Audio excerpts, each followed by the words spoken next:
অনুৰাধা শৰ্মা পূজাৰী বাইদেৱে নাহৰৰ নিৰিবিলি চাঁত লিখিছিল, নিৰ্জনতাই মানুহক সমৃদ্ধ কৰে, কিন্তু নিসংগতাই হতাশা আনে। মই নিৰ্জনতাক ভাল পাওঁ, কিন্তু নিসংগতাক ভয় কৰোঁ। কথাষাৰ মৰ্মে মৰ্মে উপলব্ধি আমি সকলোৱে এটা সময়ত কৰোঁ। এই যে দিনটোৰ ভাগৰৰ অন্তত অলপ সময় বিচনাত চকু দুটা মুদি পৰি ৰওঁ, নাইবা জোনাক ৰাতিৰ আকাশত চকু থৈ এবাৰ জীৱনটোলৈ উভতি চাওঁ, কাণত বাজি থাকে প্ৰিয় গীতৰ কলিবোৰ। নিৰ্জনতাৰ সোৱাদ আমিবোৰে তেনেকৈ লওঁ। নিজৰ লগত নিজে সমৃদ্ধ হওঁ, আগুৱাবলৈ শক্তি পাওঁ। তাৰ বিপৰীতে এই মনটো ঠেকেচি থকা নিসংগতাবোৰ।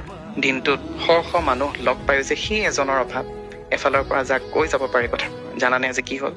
কেতিয়াবা নকলেও যে তেওঁ সোধে, আৰু কোৱা কি কৰিলা আজি? নাই, নাপাওঁ। বহুত সংগী থাকিও তেনে এজন নাপাওঁ। নহ'লে জানো নিজৰ মাজতে সুবৰ্ণ নাইবা অনুৰণক বিচাৰিব লগা হ'ল হয়। বিচাৰৰ তোলাচনীয়ে জোকাৰি যোৱাৰ ভয় নথকা, অভিমানৰ পথাৰখনো এষাৰ কথাৰে চহাব পৰা সেই বিশেষজনৰ অভাৱতে আমি ভয়ংকৰভাৱে দুখী।